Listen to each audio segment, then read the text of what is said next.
Welcome into the All Things Mizzou podcast presented by Missouri Tigers on SI. I'm Joey Van Summerman, joined as always by Michael Stamps as Mizzou basketball is at number 15 in the AP poll, coming off a loss of Tennessee, getting ready to take on Texas A&M, hosting Texas A&M.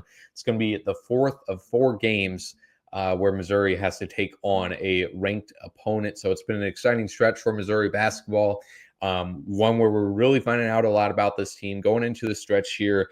I think we had both discussed how this is really going to show us the true colors of this team, or at least some of them. And I think the answer we got out of it, fortunately for Missouri, is that we don't really have that much answers. That it continues to be a question on just how much this team can do.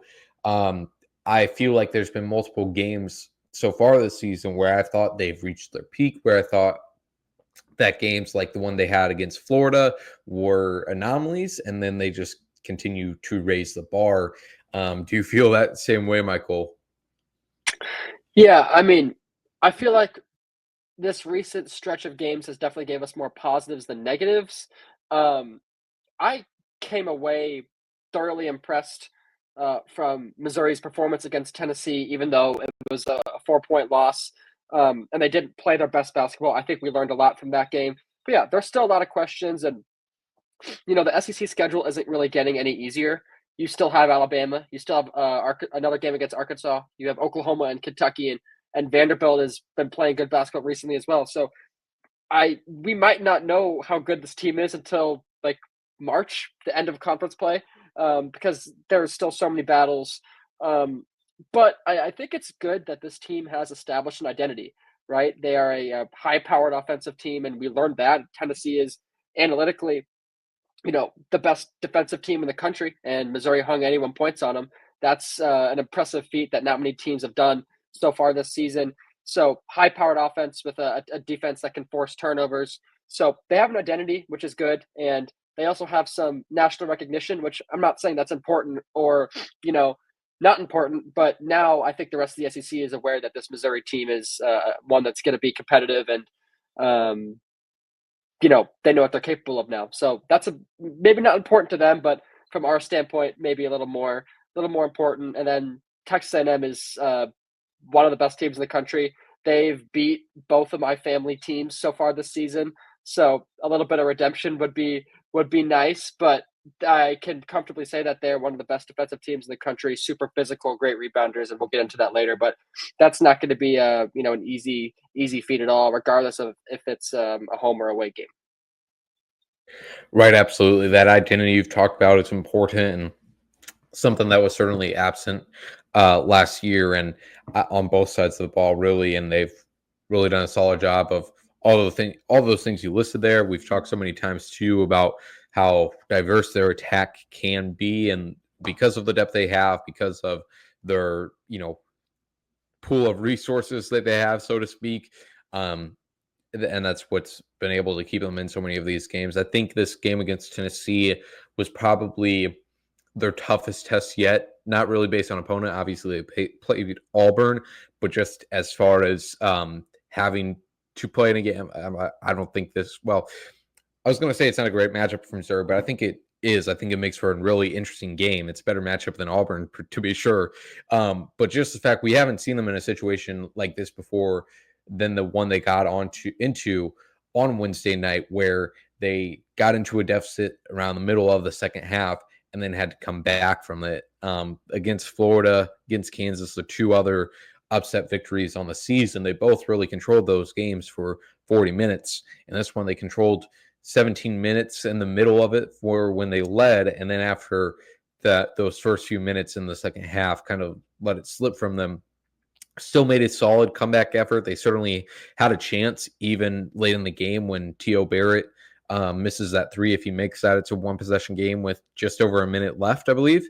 So they had their chance. They did what they needed to do to claw themselves back into it. And I think ultimately, as Dennis Skate said, that when Tennessee shoots 60% from three in the second half alone, then that's going to make for a difficult game to win. They just kept on. I mean, Missouri couldn't catch break, and ultimately, the great teams are going to be able to overcome that. But again, as we've been harping on, the main thing for this Tennessee game is you don't go away from this game being like Missouri can't compete with the top of the top. Um, they absolutely can, and they did just that. Against Tennessee, and obviously in their previous wins, upset wins before too. And obviously we didn't have an episode last week either for their victory over Mississippi State, and that was just a pretty stunning performance on the road. And Missouri has gotten better. Well, I was going to say they got them better at playing on the road. I would say more so. We didn't really have a good sample size beforehand, but obviously beating Florida. Beating Mississippi State by 27, largest ranked victory in program history, and then really playing a competitive game against Tennessee, silencing that Tennessee crowd at some points. So again, excited Missouri team. Michael, on this Tennessee game, you were talking about it a little bit there.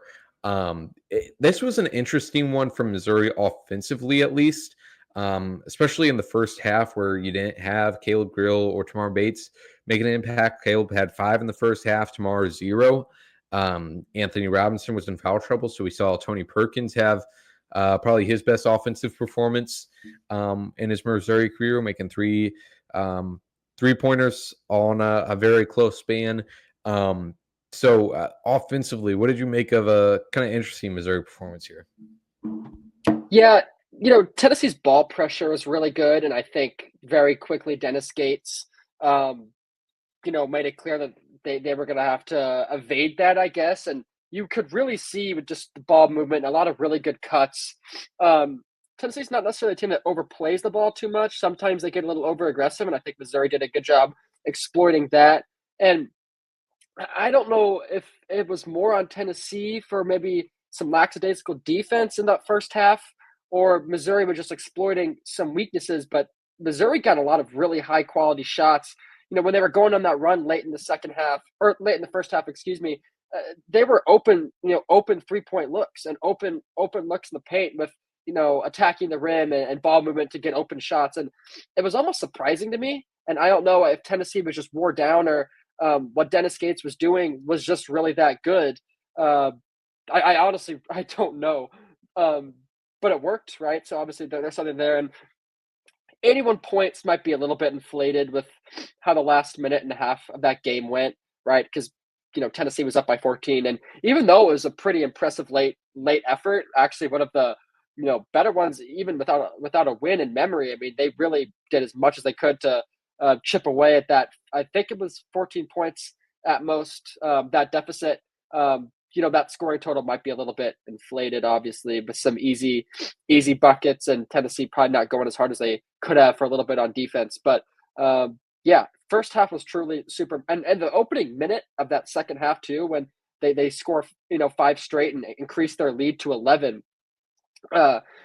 Definitely surprising, and they were just getting the looks they get against defenses that aren't as good as Tennessee, which I guess says I don't know if that says more about Missouri's offense, or maybe Tennessee was just surprised, not ready for whatever Dennis Gates was throwing at them. But nonetheless, like you said, super impressive performance, and it should inspire hope, right? Not that there wasn't any hope of the season, because there definitely is, more than people probably expected. But Missouri hung with one of the best teams in the country, and I'm not one for moral victories. I hope it doesn't come off that way, because they still lost and there's still things to improve on. And that was one of my takeaways, in the morning after takeaways story, that Tennessee played a really good game and did some things that Missouri just couldn't beat. And if this is a team that wants to have success in March, they're going to have to learn from that Tennessee game, because it wasn't perfect by any means, but definitely positives to draw away, especially offensively, because they found some ways to score against Tennessee that many teams haven't been able to do that, and they did it in a variety of ways. They still got their 3-point looks. They attacked the rim, and I don't remember who was announcing. I don't remember who was announcing that game off the top of my head, but they came away just really, really impressed. It seemed like, with Missouri's ability to just make shots, and you have guys like Caleb Grill and Tamar Bates, and even Tony Perkins. In this instance, he did a lot of really good shot creation, but so many of these guys can just create and make their own shot.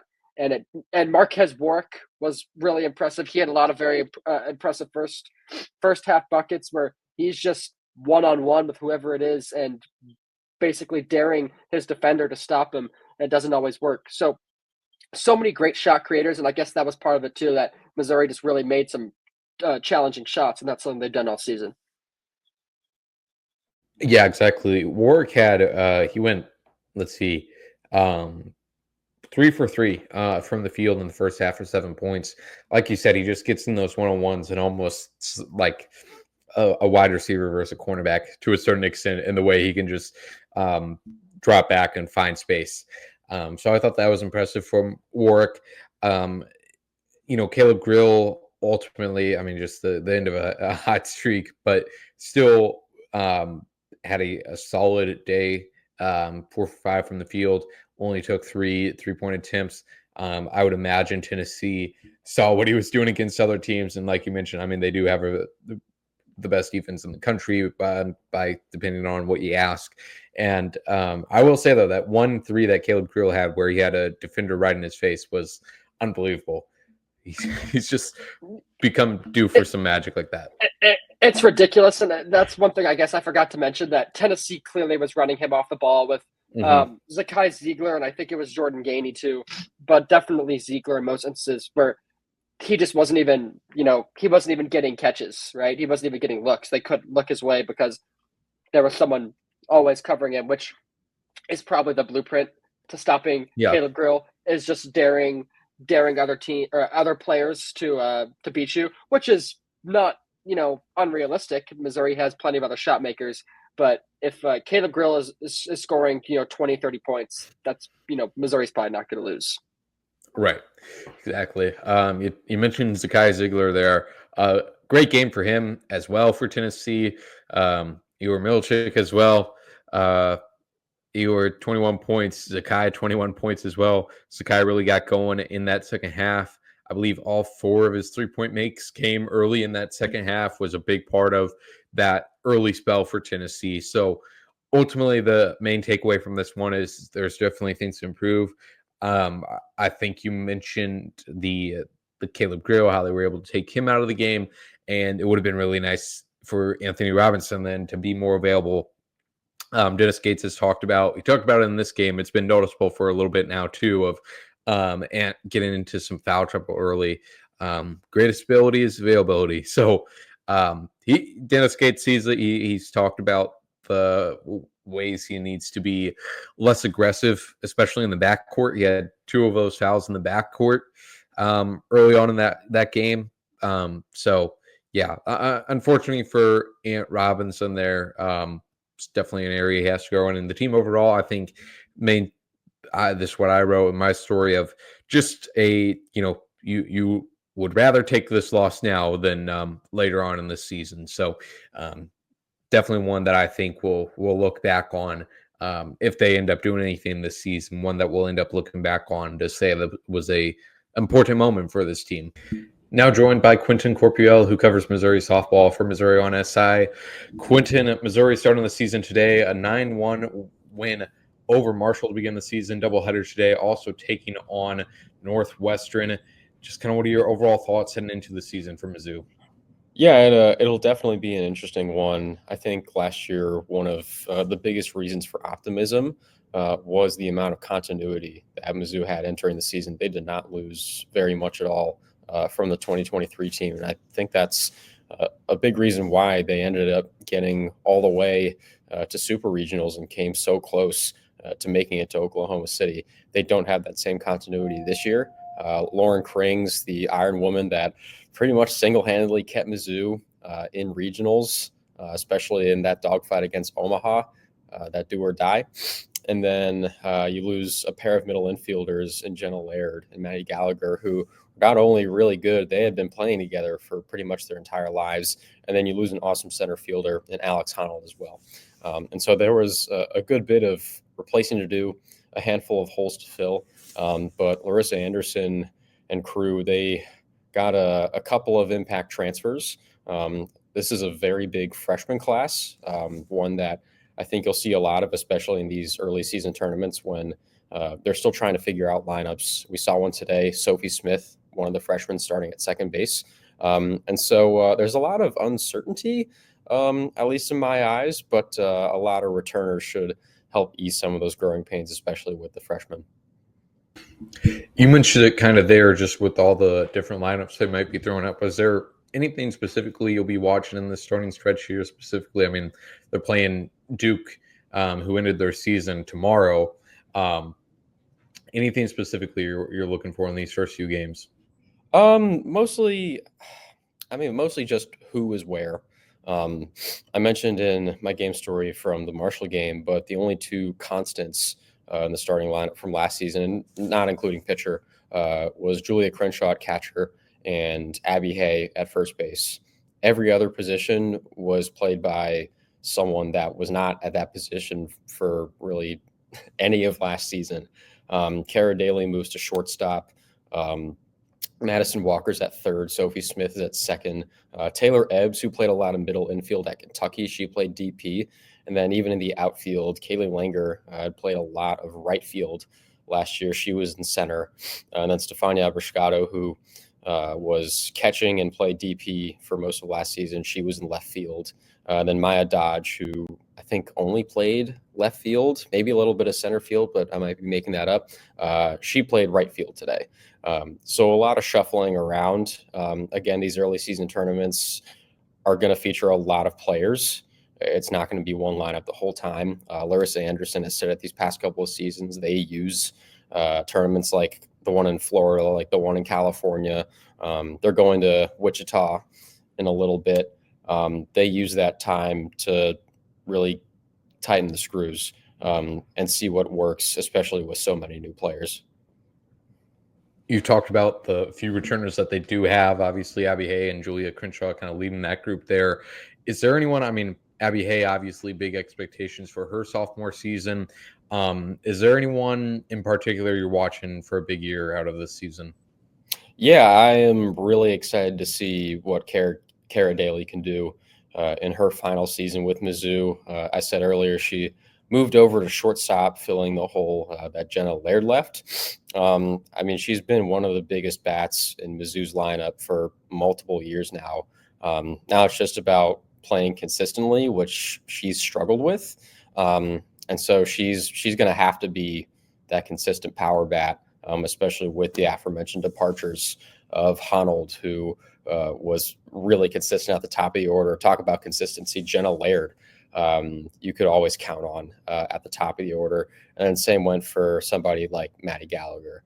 And so Kara Daly is going to need to be a lot more consistent. She has the bat skills to do so. Now it's just about executing. This team is ranked number 15 to enter the season here. Might be kind of a wait and see period just to see what their potential is, as you've mentioned, of how many new pieces they have. Kind of hard to really place a prediction with that lack of continuity, but obviously some excitement, reasons to be excited too. Just what do you think early reading on what this team's ceiling can be? Can they make it back to where they got to last year, if not further? It's going to be really difficult to get back to where they were last season. A lot has to go right. Thankfully for them, they were pretty healthy for most of the season. They didn't deal with many serious injuries. And in the postseason of most team sports, a lot of the time it's the healthiest teams that go far. And Mizzou was healthy last season. You can't bank on that this season. And so that'll be interesting to see. They also have a grueling schedule, especially because they're one of just two SEC teams that gets the two newcomers, both Oklahoma and Texas.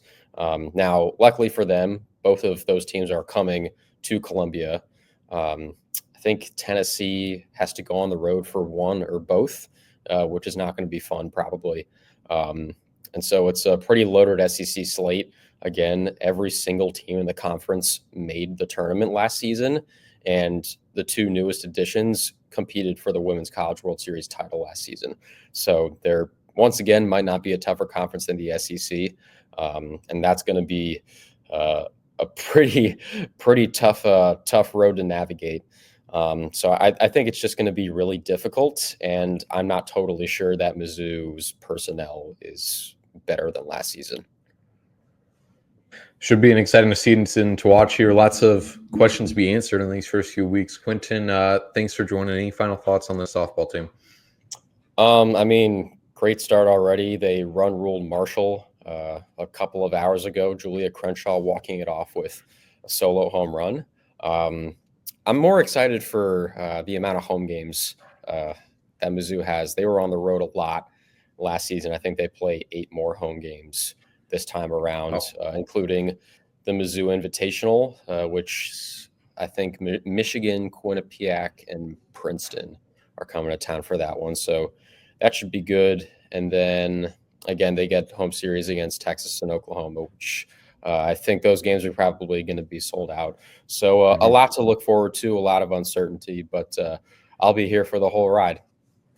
Absolutely. Thanks for joining us, Quentin. Make sure to tune into all of Quentin's coverage over at Missouri on SI.